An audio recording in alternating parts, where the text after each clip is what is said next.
We have to think about protecting investors, but also making sure that they have opportunities to participate in digital assets and other asset classes they're interested in participating in.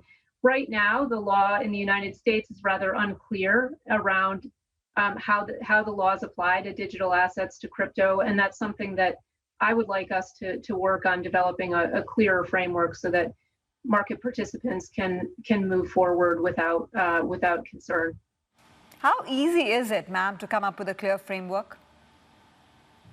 Well, I came up with a piece of the framework. I proposed a safe harbor and put it out for comment and put out a new version earlier this year. So that's one piece of it that we could take under consideration as a commission. And then I think the rest of the framework, you know, there are tricky aspects to it. There are difficult aspects, but I think if we work with people who are knowledgeable about the technology, some of whom work at the SEC already, we could develop a framework if we put our minds to it.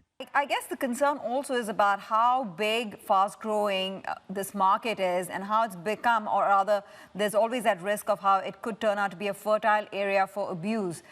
And so what about the looming risks out there? What about the looming risk of a spillover into the traditional model of centralized finance?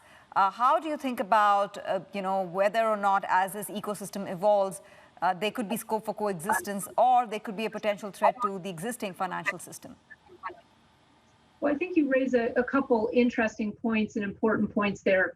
On the one hand, there absolutely is fraud in this space, and we've brought enforcement actions there, and that's very appropriate for us to do.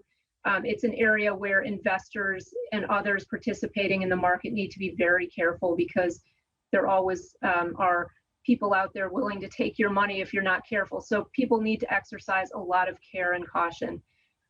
In terms of the systemic type risks that you raise, there are connections between the traditional finance system and the growing crypto system. And those are areas that we and other regulators pay a lot of attention to. But I think there's also a lot of promise in this technology, and the promise is not only in developing sort of a parallel financial system, but also in integrating pieces of the crypto system into the traditional financial system. And I think there's a lot of interest in looking for ways that crypto can make our existing financial system serve more people more effectively and more safely, and frankly, more resiliently. But in order for that to happen, we really do need to provide those clear legal lines so that existing market participants are comfortable participating in the crypto world as well.